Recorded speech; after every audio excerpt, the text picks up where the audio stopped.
You're listening to the Options Insider Radio Network, the home of the Options Podcast. For more quality options programs, visit theoptionsinsider.com or search for Options Insider Radio Network in your podcast provider of choice. Listeners can also access all of our programming through our mobile app available in the iTunes and Google Play stores. Select programs are also available via live stream at mixlr.com/options-insider.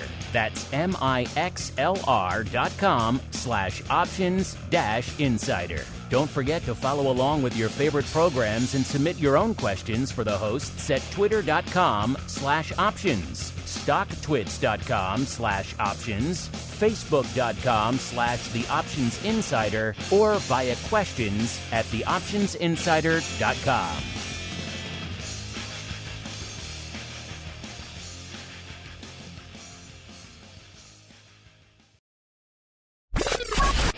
And now, it's time for the show that breaks down the options market from unusual activity alerts to market analysis, strategy overviews, listener questions, and much more. If it involves puts and calls, then our all-star panel will break it down. It's time to hit the Option Block with your host, Mark Longo from the Options Insider Media Group and co-hosts Uncle Mike Tosaw from St. Charles Wealth Management, Mark the Greasy Meatball Sebastian from OptionPit.com, Andrew the Rock Lobster Giovinazzi from OptionPit.com, and Henry the Flowmaster Schwartz from Cboe. The Option Block is brought to you by Cboe. Cboe's suite of S&P 500 index options, SPX and mini S&P 500 XSP options, allows traders to speculate on the direction of the market, generate income, and hedge for downside protection of their portfolio of stocks. No matter what kind of trader you are, there's plenty of useful information to take the guesswork out of creating your portfolio strategy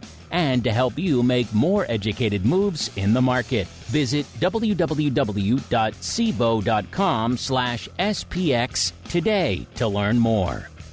The views expressed herein are those of the speakers and do not necessarily reflect the views of Cboe Global Markets Incorporated or any of its subsidiaries, collectively Cboe. The information provided is for general education and information purposes only. There are important risks associated with transacting in any of the Cboe products or any of the digital assets discussed here. Before engaging in any transactions in those products or digital assets, it is important for market participants to carefully review the disclosures and disclaimers contained at www.cboe.com/US_disclaimers.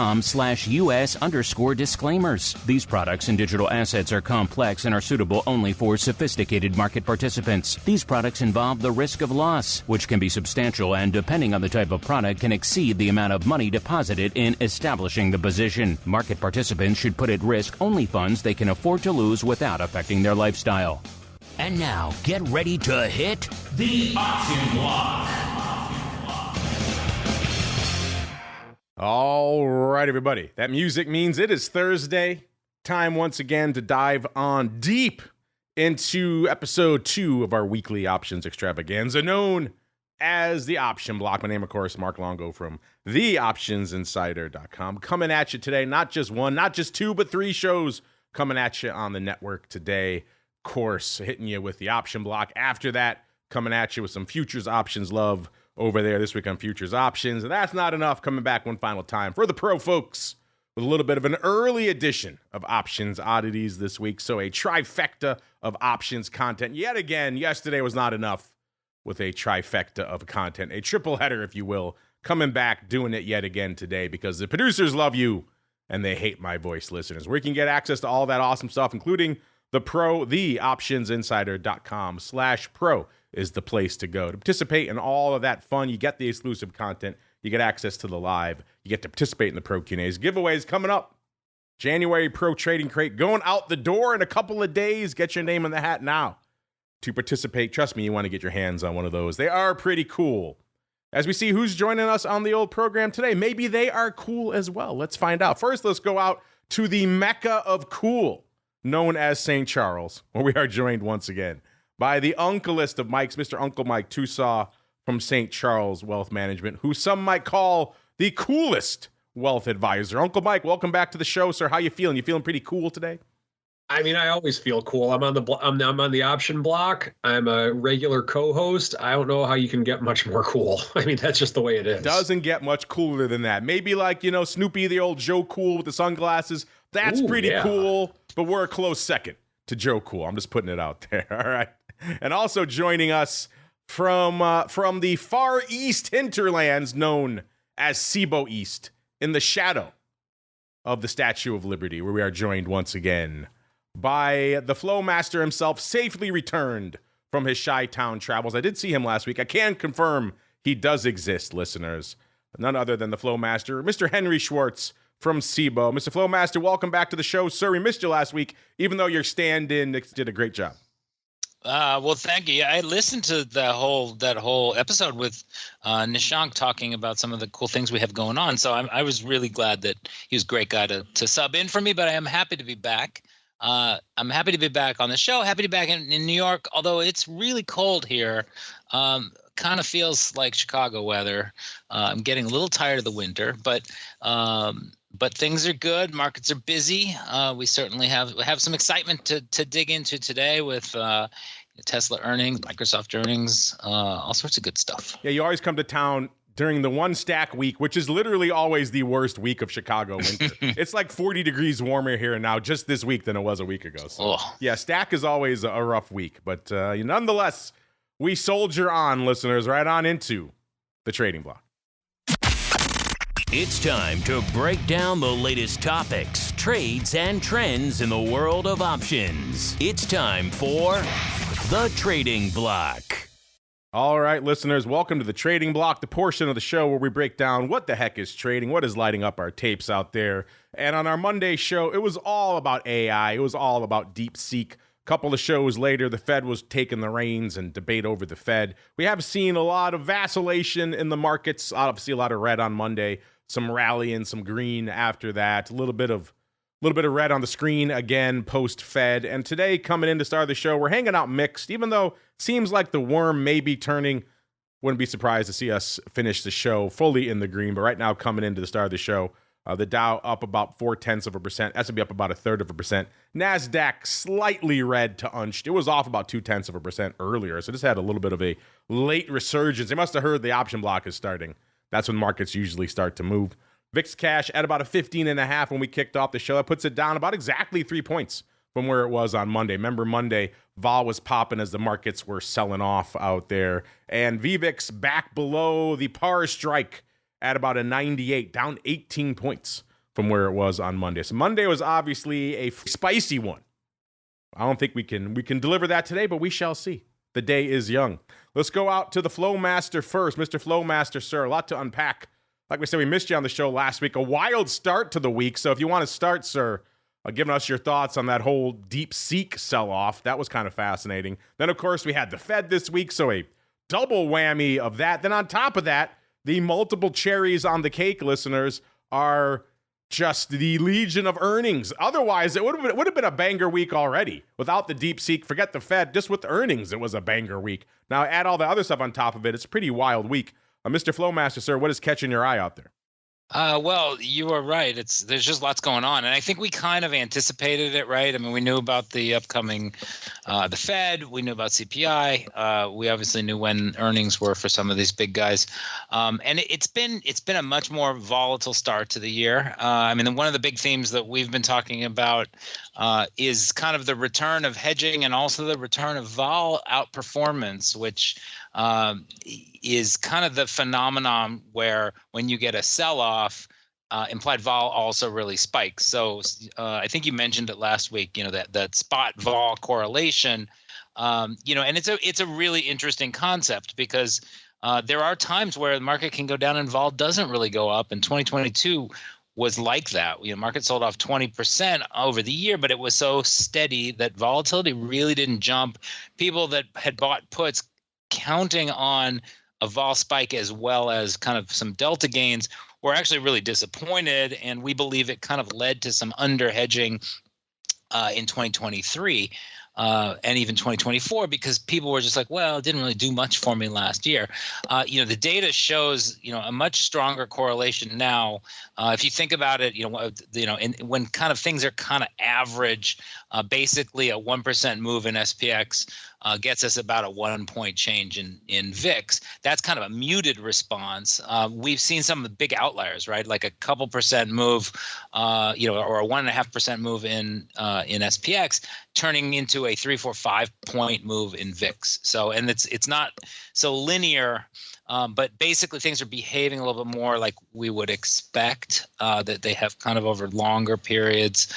We're also seeing kind of hedging in VIX calls, right? You when you go through the data, you notice, right, when we have these million contract days in VIX, and those are almost always kind of heavily call concentrated. So it just has been more of a kind of a normal hedging, and that kind of makes some sense given the the new regime in Washington, and also things like DeepSeek. It spooked everybody, right? I mean, NVIDIA was the story of the year for sure last year, with some unbelievable gains for people that were long it. But I think everybody kind of knew that this couldn't quite go on forever. It was just a question of what might kind of interrupt that trend. So lots of action. Also even just using the options to kind of anticipate how big the moves are going to be for in reaction to things like CPI and other economic releases. Same way that we do when we talk about earnings. All right, yeah, a lot to unpack this week. Uncle Mike, you've had a few days to digest. The last time you joined us on Monday wasn't quite the Uncle Mike Palooza that you like to look forward to on the show. It was a lot of blood red on the screen. Vol was popping. Seemed like this AI bubble that's been growing for years was popping on the Monday show. Fast forward a few days, maybe some more calmer, cooler, saner heads are prevailing, even though it does seem like we are struggling to get out of the red. Every day, even the days we do it, it's a bit of a fight. So there does seem like there are some anchors weighing on the market right now. But that said, sir, what's catching your eye out here on another hot popping Thursday, sir? Well, we're down 40 points since the close of last Friday. So considering the world was going to end on Monday and the whole AI bubble was done and everything was awful, I'll take 40 points down on the week, quite frankly. So I think the one of the big things that's lighting up my tape, there's several things that are lighting up my tape. Of course, Microsoft getting the tar beat out of it based on their announcement today, down 6%. Apple has been rallying. They were one of the few companies that did not have a major investment in AI theoretically, so they're doing really well, and a lot of money was rushing to them. One of the big ones that really caught my eye today is Big Blue, IBM, up 12% on the day. So that's a big number. That's a big move for IBM. So we have a lot of things happening. I know that we had mentioned Tesla earnings, so Tesla's up 4% on the day. So we have that. And a lot of things are happening, and it seems like just over the course of this last week, we are getting a lot of rotation in some ways. But in reality, some of the AI stocks they're doing okay. So consider all things considered. So Taiwan Semiconductor, for example, that was actually down 17% on Monday. And granted, it's not back to where it was, but if you look at it, was at last Friday, it closed at 221. It's at 207 right now, but it was at 207 as recently as, from what it looks like, 2 weeks ago. So it's a volatile stock, and it does still have a big gap to fill, but nonetheless, it is just kind of struggling back to where it was, if you will. So we have that, and just some other stocks that have done well during this time. So overall, I would say if you look at the individual stocks, it doesn't look like a market that is just down 40 points over the course of the last week. Some stocks have gotten beat up pretty badly, and then there's other stocks that have actually done pretty well. So it all averages out, as we can see, and that's where it's at right now. In the bond market, they're holding steady, and of course, my beloved silver is up 2.5% on the day. Got to mention that. So that's what's lighting up my tape. All right, let's see what's lighting up the rest of the options market out there today, shall we, listeners? You can probably guess some of the hot ones that are dominating the single names. But what do you think? You think it's a hot day out there in the indexes as well? The answer is pretty much yeah. It's pretty robust across the board, especially if you look at VIX. If you look at VIX, you'd think, man, the house was on fire looking at these numbers right now. The ADV is getting back up there, back up to 818,000, but we're blowing that away already today, listeners. 1.25 million contracts on the tape in VIX already. Now, you might be scratching your head saying, what's really driving that? I mean, we had some mixed markets earlier today, but it's not like it's one of those wild red days or one of those wild whipsaw-y days that really tend to light the fire in VIX. So what's up? Whenever we see these kind of numbers, we got to go digging in a little bit. Looks like we got a size, looks like a roll of a vertical. Got the Feb 3060 going up 106,000 by 118,000 times against the March 3060, 141,672 of that bad boy. It looks like they're doing the March for close to 50 cents, about 48 cents there. So you like that? You like buying that March 3060 for close to 50 cents? It looks like that's what they're doing. Taking off the Feb for 29 cents. So interesting time to be rolling your Feb. People like to do it sometimes about a month out or so. So it's not the craziest thing, but interesting. I doubt they're opening on both. Looks like it probably has the whiff of closing, but intriguing stuff. And that's usually when we see these crazy wild numbers in VIX listings. Usually it's something like that. You're talking 500,000 contracts pretty much just in that one spread. So interesting. You take that off though, it's still 750,000 contracts in VIX, which is nothing to sneeze at. So definitely a banger day out there in VIX land. SPY looking pretty much right around where we expect it to be today, maybe a little bit heavy. We usually expect it around 4.25 million, right around 4.5 right now. The ADV about 8.8 million, seems like it's going to hit that. The S looking a little beefy right now, 2 million contracts on the tape. We usually expect it around 1.75 this time of the show. The ADV 3.41 million. I won't insult your intelligence, listeners, and do our favorite test to see how many of the top 20 are going to be going away today, because I would bet you they're all going away today.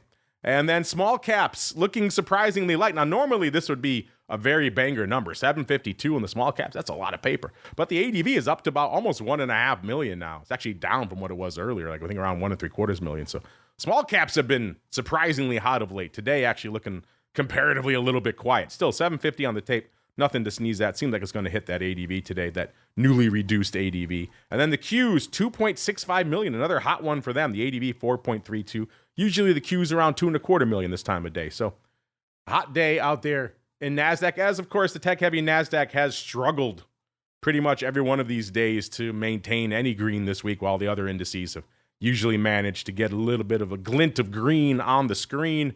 Let's get out to single names, listeners. Is it a banger single name week? You know, it is earnings week after all, so get rid of the Fed, get rid of this AI kerfuffle. It still should be an interesting week from a single name perspective. And we're coming out of the gate pretty decent today. 327 is what it cost you to break into the top 10 today. So that's definitely respectable. It's not, 450 or anything like that, but it's not 250 either, or 165, as we've seen in some very quiet periods. So that gets us to our old pal AMD. They were wearing it earlier this week on the backs of this whole AI thing. It seemed like, chip spending was over. In fact, they crushed, looks like AMD. Let me get the right one here instead of having Amazon. AMD, please, system. There we go. All right. Yeah, AMD up about $1.10 today, or almost 1%, trading 118.5. We all know what happened earlier this week. They crushed them down, looks like to about 113.25. So they've rallied a little over 5, about 5.25 handles from their Monday low. So maybe all is not lost in the chip world after all, but AMD number 10 today, kicking us off at 327,000 contracts. Number 9, to the Amazonians we go, 407,000 contracts on the tape, 234.5. You would have thought that news earlier this week was a good one for them, because ostensibly they used AWS for a lot of that DeepSeek, so that's a good thing for them. But 234.5, let's see, how low did they get on the Monday sell-off? They got down to 226, pretty much even. So they've rallied over almost $8.50 since then, so kind of nice, even though they did top out earlier this week at 240, so they've come off those highs a little bit on the rally that was on Tuesday. So today, 407,000 contracts on the tape for the Amazonians. Number 8, my old stomping grounds, Intel, popping a little bit today. About 12 cents, trading 1988. But they're on the tape today, 408,000 contracts. And you know, they do have their earnings coming up today, so that's obviously driving a lot of the paper. Let's just look really quickly. I am intrigued. Listen, let's just see. What are folks up to out here in the old Intel stomping grounds? As my system does not want to play ball. Here we go. All right, let's see. Looks like it's 30,000 of the 20s expiring tomorrow. So clearly a little earnings related paper there, listeners. By the way, the stock 1995 pretty much. So those are pretty much at the money right now, followed by 19,000 of the AUG 35. So looks like an AUG 30-35 vertical trading about 18,500 times today as well. So that's an interesting choice ahead of earnings. But the 20s expiring tomorrow, pretty obvious. Let's just look really quickly. What are the 20s going for? Going out tomorrow, they're going for about 89 cents. Wow.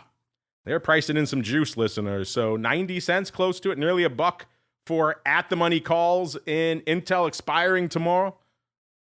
We'll check a little bit later what they're pricing in on that straddle, but that gives you a good sense. Just the calls alone, trading a buck. Interesting out there, listener. Would you buy those for about 90 cents? 1 day to go, listeners? Interesting rolling of the bones in Intel. Number 8, 408,000 contracts. Number 7, this one seemed like it was going the way of the dodo on Monday. Looks like it's getting some of that juice back today. This is AV going back up. 440 on the tape today. 215.94, up about $9.60, or about 4.5%.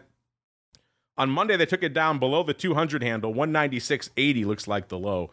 So they obviously have recovered from there. But obviously, you still have a way to go to get back to 243 where they were on Friday of last week. So a wild week out here in AV Go. 440 on the tape, coming in at number 7. Number 6, the Fruit Company. We were joking on Monday that, let's just say, they're recalcitrants in the AI space. I mean, obviously, they have some. They talk about Apple Intelligence and Genmojis and all this kind of surface nonsense. But they haven't really been dumping the tens upon tens of billions, hundreds of billions some of these other companies have into AI. And on Monday, that looked like the genius move of all genius moves. Stock was rallying, everything else on the street was getting the tar kicked out of it. So Tim Cook looks like a genius in hindsight. Today, coming back off a little bit, 238 and a third, off about a buck today. They have earnings, obviously, after the bell, so folks keeping their powder dry. 495 on the tape for the Fruit Company right now. Number 5 going out to Baba. I haven't talked about them in a little bit. 520 on the tape.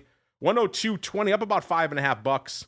They're kind of doubling down on AI as well. So Alibaba investing more and releasing some more on the AI front. Their new AI model, Qwen 2.5 Max. There you go. Say all that 5 times fast out there. So China coming for the AI throne out there. Number 5, Baba, 520 on the tape.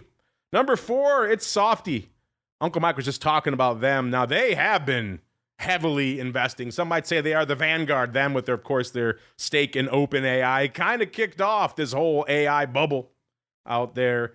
416, actually a little bit shy of that. 415.95 right now, off nearly 27 handles, about 26.5, about 6%. So clearly the street not liking what they're hearing from them. I think we'll get a little more into Microsoft in a few minutes. But they're number 4, 819. Number 3, Meta. Talk about going the other way. Meta, 826 on the tape, up 12 bucks, 688.5, 1.3%. They're talking about, and everyone's talking about cheap AI on Monday. Zuckerberg's like, the hell with that. We're going to dump billions, tens of billions, hundreds of billions in the coming years into AI infrastructure. So he's going completely the other way. Spend on AI. And it seems like the street likes what they're hearing. Up 12.5 bucks, 689 right now. Good for number 3, 826. Number 2, it's Tesla, 406 even, up nearly 17 bucks or 4.33%. Yeah, they still can't make any money on their core business, which is electric vehicles. But you know, they made $600 million on Bitcoin. So there you go. And their carbon credits, once again, which, don't get me started on those, listeners, but a conversation for another day. But they're making money hand over fist on things outside of their actual business. Tesla, number 2, $2.2 billion. No one ever saw a government handout he didn't like Musk. That guy will take it all. All right, number one, NVIDIA, no surprise, 4.7 million contracts on the tape for NVIDIA. NVIDIA, 119 and 3/4, off about $4. They've been struggling this week. They got pretty much as low as about, looks like 117.86 on Monday. They're only about $2 away from that today. In fact, they got back down to about 118.5 this morning, actually 118.10 this morning. So they've been kind of languishing at and around their Monday sell-off levels all week. I mean, they tried to rally it a little bit. They got up to about 128 on Tuesday, but then right back down again. So, yeah, NVIDIA still kind of wearing it out there, which is interesting. 4 3/4 million contracts on the tape for them in the number one spot. Let's hit some earnings here. I don't want to step on the Flowmaster too much because I know he's got a big year in review he wants to do for us. 3 hours, he says he has in store for us. We'll see. We'll see how much he can deliver. But a hot week on the earnings front. A lot of names popping off. Let's start with the ones popping off after the bell today. Just talked about two of them. The Fruit Company and Intel. Intel after the bell today, they were at 2083 when we ran this report earlier today. They're obviously at 1986 right now. They were pricing in $1.62. In the past, they moved about $2. So we were just talking about those Intel calls. I was going to say that straddle's probably about $2. They're trading about $1 for those calls. And looks like they're actually $1.62 earlier. So that straddle's gotten a little bit juicier out there. So that straddle's close to $2. Those calls alone, $1. Would you fly with either of those, listeners? Intel after the bell. And then, of course, we're just talking about the Fruit Company kind of holding steady out there right now. They're pricing in $10.15. In the past, they've moved $7.88. Of course, they've moved wildly already this week. So maybe gumming up some of the works out there. But will be interesting to see if they come out and beat the drum saying, look, we didn't spend on AI. Reward us. It will be interesting. Usually that's the thing you kind of shy away from in your earnings these days. Maybe Apple will double down on that, saying we're not spending all this money. Look how cool we are. We already talked about Microsoft. Yeah, their AI business did all right, but their cloud, obviously Azure and stuff, weighing them down. Guidance not great. And that, of course, was coming for them. Look at the season right now, listeners. We're hanging out at 133%. That's a pretty wild number. That's obviously going to update. Our long-term average is at 117% right now. So that's another wild number as well. Is that going to come in? It probably has to, but I've been saying that for the better part of a year, almost a year and a half, that it has to start coming down, and yet it has not. So outperformance on the long vol side is the name of the game. But what's the name of the game on the odd block? I guess it's time to find out. It's time to break down the most interesting, unusual, and downright questionable options activity that's been identified by theoptionsinsider.com. It's time for the Odd Block.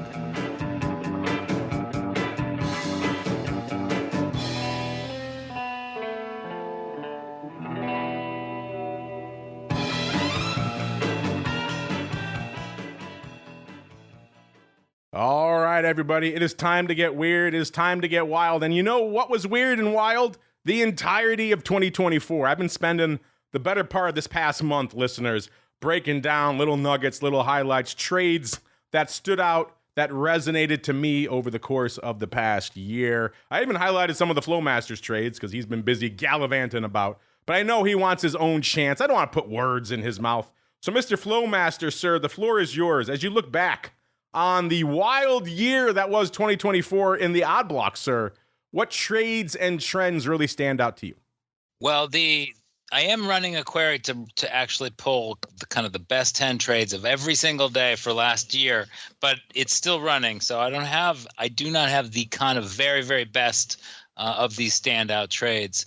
I would say, we talked about it a couple weeks ago, NVIDIA, was an incredible story last year. And I know probably 10 or 15% of kind of the daily biggest winners are going to be in NVIDIA just because we're seeing such big moves in there. I think the other thing that, it was a very interesting year, right? The market was up. It was very strong. We had a couple little downdrafts that, kind of caught people up. And obviously August 5th stands out as, I guess, the vol spike of the year, although it barely lasted a week. So there are a couple trades that, that I think of as, especially when we're looking at that August 5th, move, there really were some pretty good sized VIX call buyers in those few days leading up to it. In fact, I think the volume on that Friday was might have actually been above the volume on Monday and Tuesday in VIX. So and those were the days that it really got pretty crazy in there. So some of these kind of hedges, VIX calls and SPX puts are very, very similar in behavior. But as I said, we seem to be seeing a return to kind of people expecting the vol jump and actually really taking advantage of VIX options because you don't really have to worry about kind of adjusting strike as the market moves. So I do have a couple from today, though, that I want to hit on.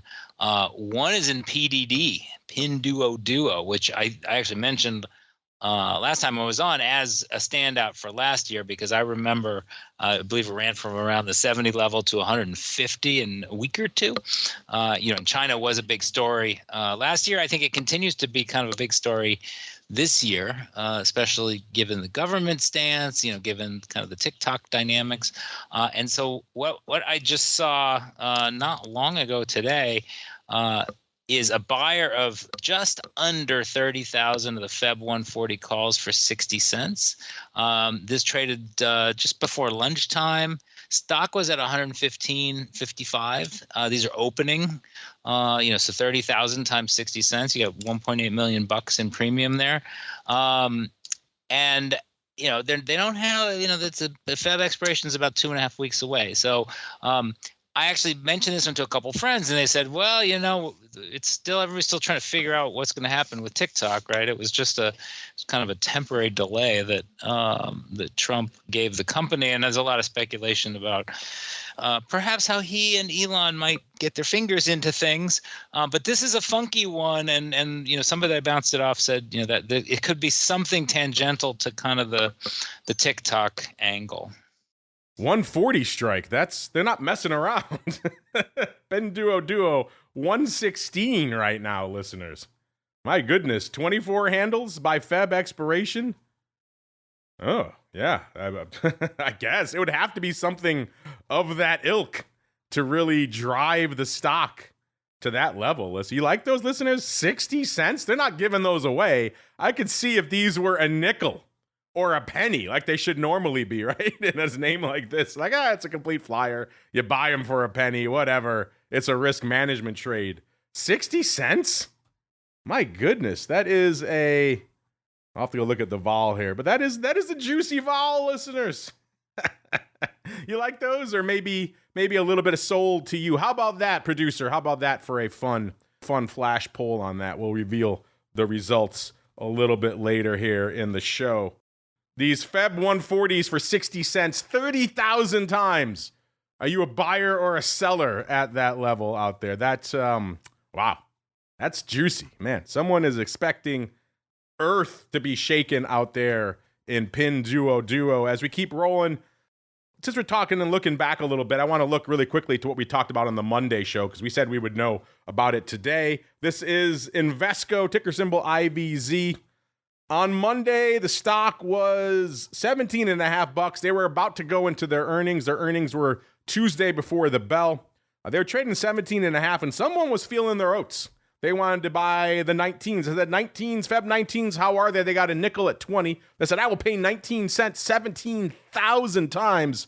And it looks like they were right, listeners, but maybe not right enough. That's, again, when you start buying these pretty far out of the money strikes, you need the worm to turn pretty aggressive. Now it has, and the good thing for them is that they didn't buy weeklies. They bought, through Feb expirations. They got a little bit of time for these to run. The stock has moved aggressively in their favor, about $1.75, trading right around 19.25 right now. So they paid 19 cents for the 19s, 19.25. By my math, they're doing pretty good, listeners.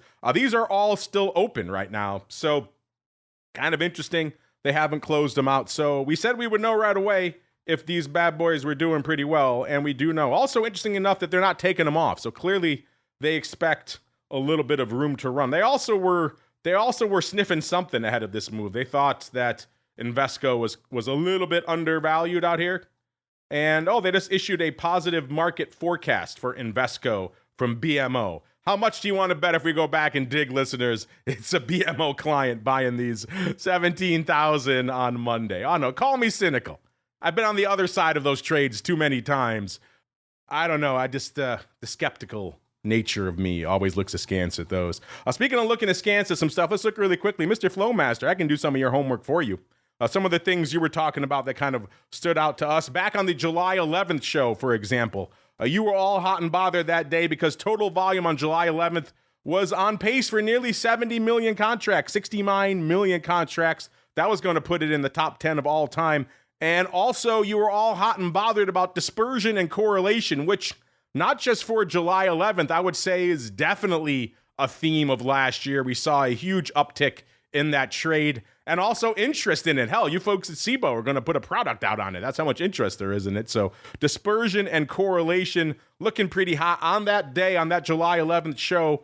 Again, July 11th should be a sleepy time for the options market, listeners. The 0-day straddle was trading $23.40 in the morning. And guess what? It paid off. $50, excuse me. That's where it was trading. So over 2x by the time we got on the show. So Mr. Flowmaster, any of those July 11th highlights stand out to you? And what are your thoughts about dispersion being a dominant theme of last year, sir? Well, it's interesting. Actually, yesterday I was able to get a hold of the list of stocks that are used in our dispersion index. And it's really easy to kind of be like, is this too much math? I don't care. I get it. Dispersion is when some stocks go up and other stocks go down rather than everything moving together. But the way that index works basically is we take the implied vol of a bunch of the component stocks for the S&P. It's about 75 right now. We basically combine those and then we subtract the VIX, and there's a weighting and it's all done in a square root. But basically think of it as the implied vol of stocks minus the VIX. Which is actually has a couple really interesting side effects. One is that if you look back at Volmageddon, that goes negative because the VIX got so crazy high, and the stock vol, the individual component vol, didn't really do anything because we kind of had this big Volmageddon happening. So that's kind of one interesting thing. That's never happened since. But kind of it's fundamentally not possible, and means anybody that was in a position to sell some VIX at that date basically would have made money. But so dispersion has been this, continues to be the big story, and it's kind of a function of kind of the business cycle that we're in. When things are changing that benefit some companies and hurt other companies, you get some go up and some go down. That's dispersion. When everybody starts to panic and think that we're going into recession, then everything kind of goes down together. So so that tells you kind of where we are. And dispersion has been picking up since the election. And in our industry, it kind of it accelerates the activity because there's a lot of trades that people put on, to get into that dispersion trade, which is, basically selling index volatility and buying the component volatility. There's a lot of kind of different nuances in how people do it. So it really has been this story. I do think we actually should have tradable products on it, probably futures first at some point later this year. But that has been, and the other cool thing about a high dispersion market is it's great for stock pickers, right? Because some stocks are going to outperform others. And it also kind of highlights why people like indexes, because indexes, you get diversification. And when, that's why we can have days like, even like yesterday when, with NVIDIA down 16%, the day before yesterday, the index, we were off, but things didn't get too extreme. In fact, I think Apple was up a few bucks, as NVIDIA was getting creamed. So that's your perfect picture of dispersion right there. That's a pretty different story than kind of the Mag 7, everything, certainly all those names, strongly moving together that we saw, in 2023. All right. I'll continue doing your homework for you, Mr. I'm the kid you get the cheat off of on the back of the class here. But another one that stood out to us, and it's actually appropriate to talk about it today because they just hit a new 52-week, I think a new all-time high today, listeners. This is TKO Group. This thing's been on the rampage. New all-time high today of 159.70. So just year to date, just this month, they're up 16, almost 17 handles. In fact, they gapped up hard from 142 on Wednesday to 152 this morning, and now almost 160. So they've gapped up 17 handles in the last 24 hours. They don't even have earnings. I don't know what's driving them up. Maybe another analyst upgrade or something. Maybe The Rock is buying more of it. I don't know, but something leading TKO to new all-time high. A huge jump just in the last 24 hours out there. But going back to August 1st, listeners, the Flowmaster was all over some upside in TKO. In fact, these look quaint from a strike perspective now. Back on August 1st, listeners, August 1st, the stock was 109 and about a half, and somebody came in to sweep the SEP 115s 5,000 times. They were pretty rich. They were $2 at 2.5, and they said, you know what? I'm going to pay through that offer, $264 to get them all done. That's how convicted they were on this trade. And you know what, listeners? They did them 5,000 times. And you know what? That conviction obviously paid out. The stock closed. These were done again August 1st. This was September expiration. So they had the better part of 2 months. The stock closed nearly 122, 121.94.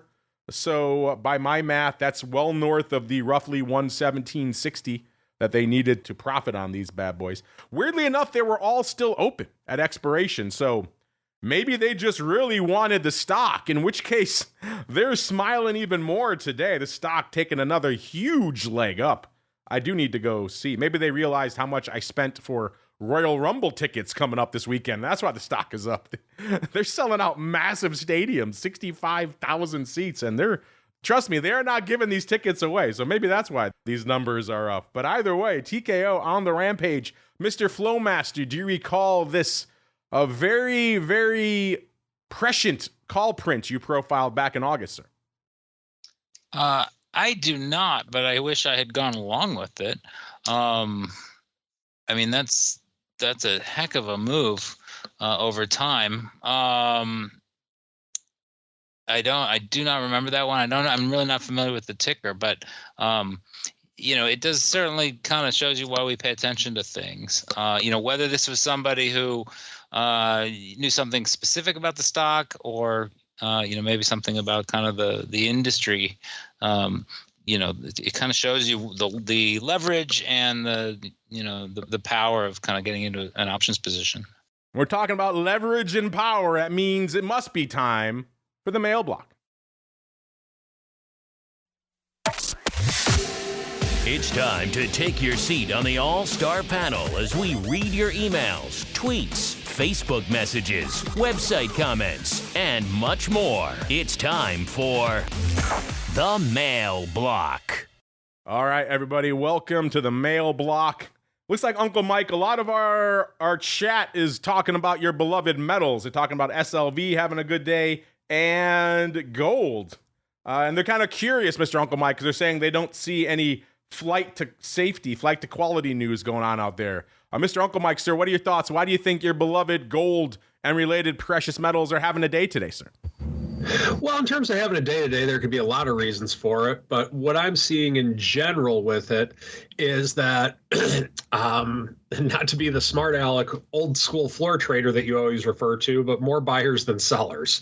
What I think is interesting today is that if you look at silver, for example, over the course of the last, for quite a while, 28's kind of been the mark that silver has been both support and resistance, and something broke it out today.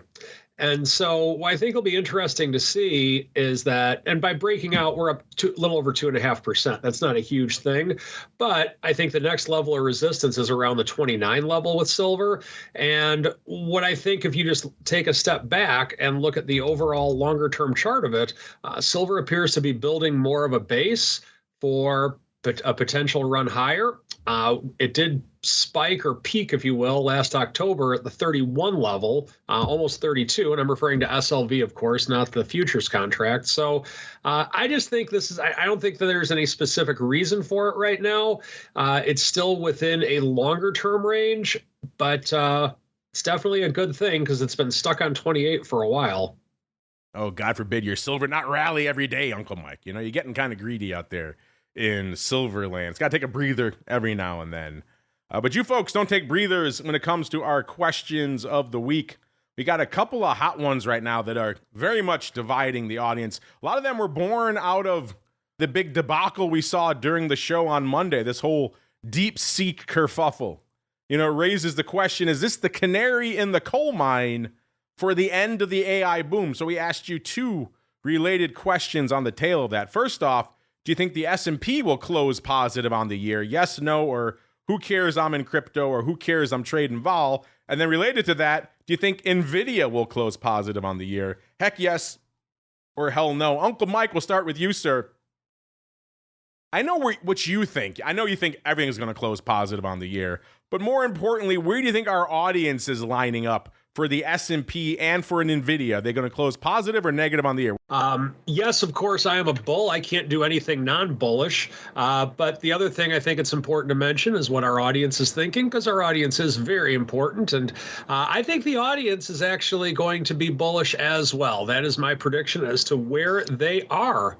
All right, so we got 2 votes for bullish on both the S&P and NVIDIA for the year. Mr. Flowmaster, same question for you, sir. We're asking our audience right now, after all this DeepSeek madness, what do you think it means for the broad market and for NVIDIA? Do you think they'll close positive or negative on the year, or are they too busy slinging vol or crypto to care, sir? And also, if you have a vote, have at it. I think our audience is going to stay bullish on the market. I mean, there's a lot of people that are like, well, wait, we were up, 20-something% last year and 20-something% the year before.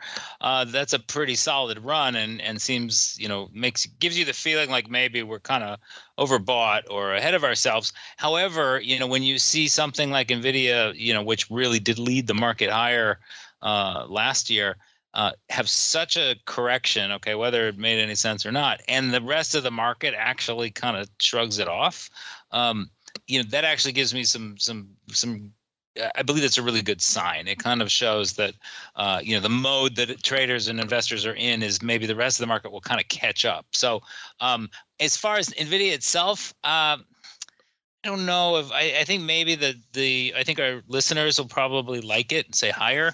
I'm not too sure. All of us kind of know that, value doesn't matter in the short term. And, in a lot of cases, we never really get to the long term. However, I do think that some of these moves have just been too big. So I'm actually going to personally say NVIDIA down on the year, but I bet the listeners will say up for both. All right, interesting. Flowmaster going bearish on NVIDIA, positive on the S&P, which again, be interesting. Usually where NVIDIA goes, everything else tends to follow. But let's see what our audience is up to. We'll start with the S&P. They were pretty decided earlier in the week the S&P was going to close negative on the year. Over 60% at one point were saying no. That has mitigated now. It was still leading. Number one is still no, but down to 44%. So 44% say S&P is going to close down on the year. 32% say it's going to close positive. 18% of you are too busy slinging VIX and vol to care. And 6% are too busy slinging crypto out there to care.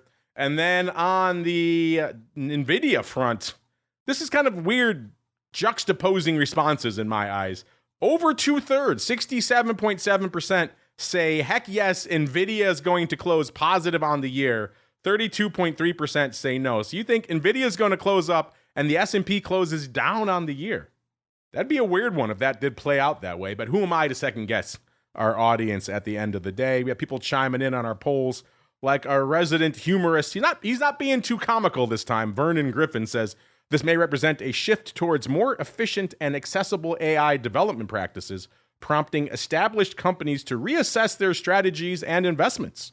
The AI sector remains vibrant with ongoing innovations and significant investments continuing to drive growth. Well, a very level-headed response from our our resident humorist. And also Meta says, F to that noise today. We're going to dump another 100 billion into AI. So they're not looking at cheap AI. They're looking at more efficient AI. They're looking at just all in on it. Weren't they all in on the metaverse just a couple of years ago? And now they like to be all in on things, apparently. And that changes every couple of years out here. Speaking of all in, are you folks all in on the Flowmaster's pin duo calls?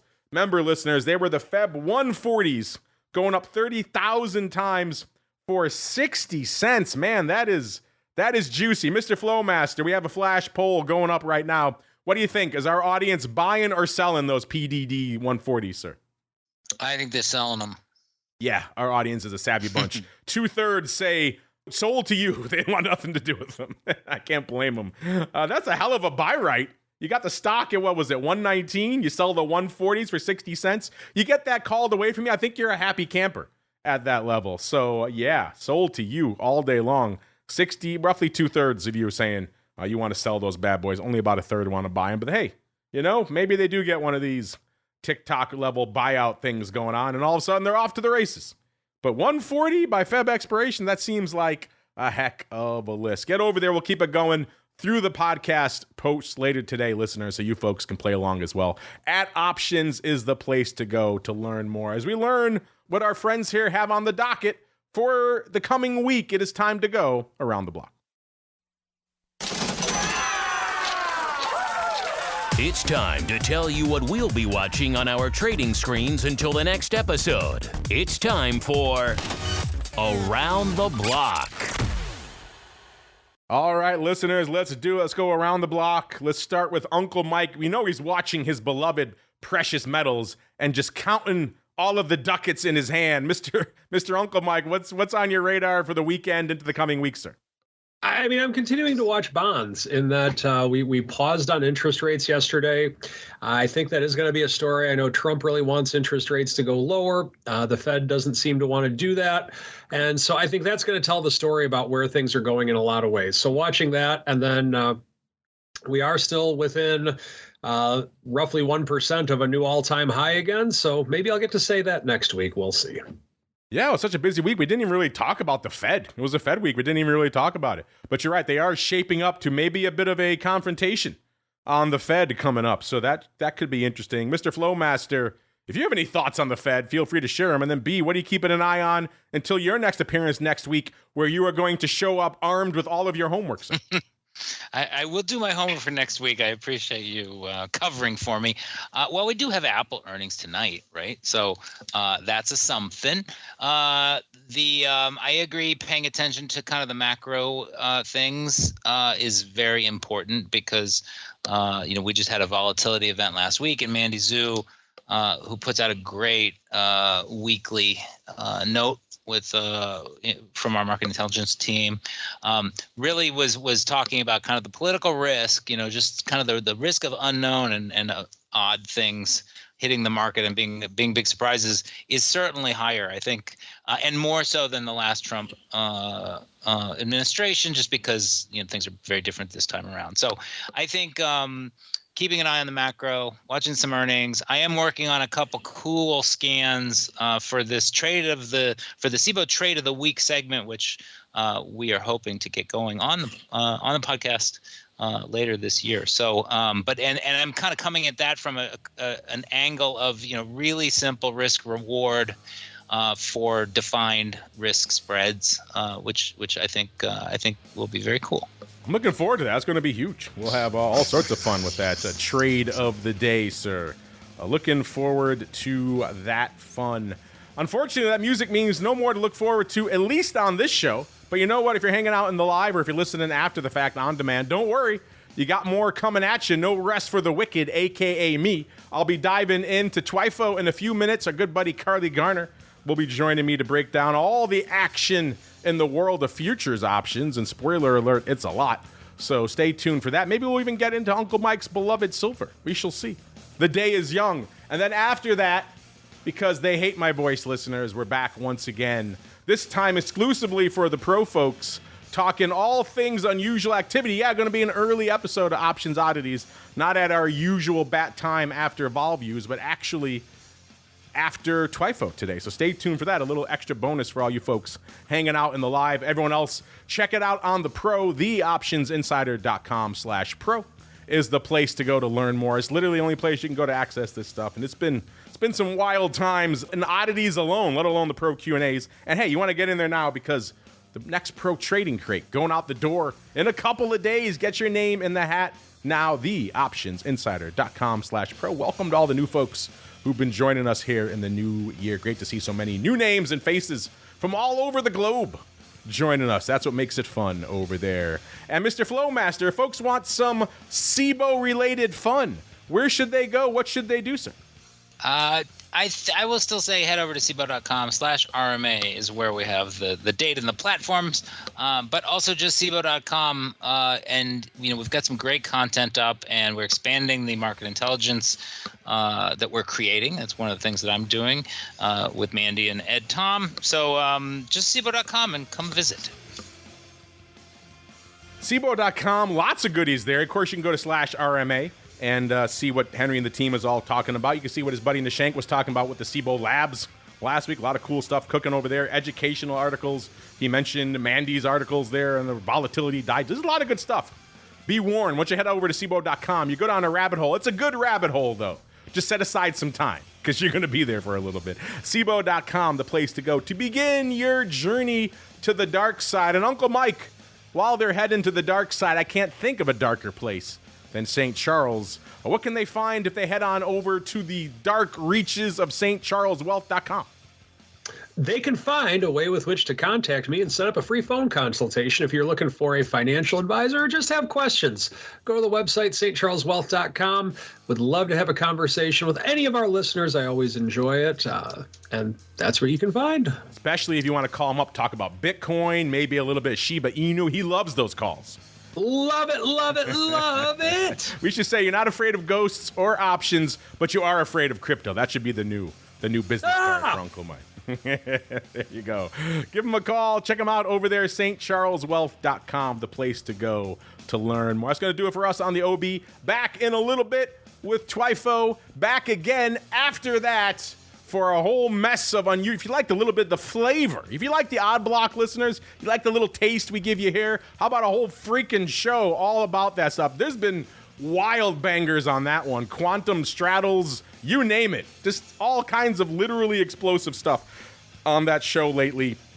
So check it out. Portillo's moving pretty much 50% year to date already. Wild stuff on that show. Check it out. TheOptionsInsider.com/pro. Back again tomorrow. After all that madness, no rest for the wicked. Back again for Vol Views. We'll be joined by our buddy Scott Nations. We'll have our good buddy Dr. Vic. Should be a wild time on the show tomorrow talking Vol. Then we're back again on Monday, another episode of The Option Block. Stay safe out there, everybody.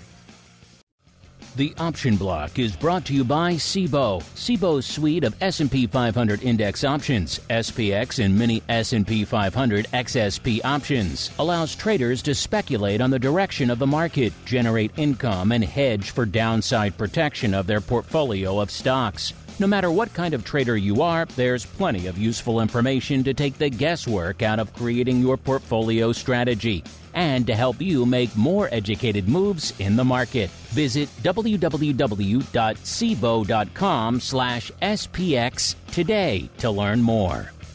The views expressed herein are those of the speakers and do not necessarily reflect the views of Cboe Global Markets Incorporated or any of its subsidiaries, collectively Cboe. The information provided is for general education and information purposes only. There are important risks associated with transacting in any of the Cboe products or any of the digital assets discussed here. Before engaging in any transactions in those products or digital assets, it is important for market participants to carefully review the disclosures and disclaimers contained at www.cboe.com/US_disclaimers. These products and digital assets are complex and are suitable only for sophisticated market participants. These products involve the risk of loss, which can be substantial and, depending on the type of product, can exceed the amount of money deposited in establishing the position. Market participants should put at risk only funds they can afford to lose without affecting their lifestyle.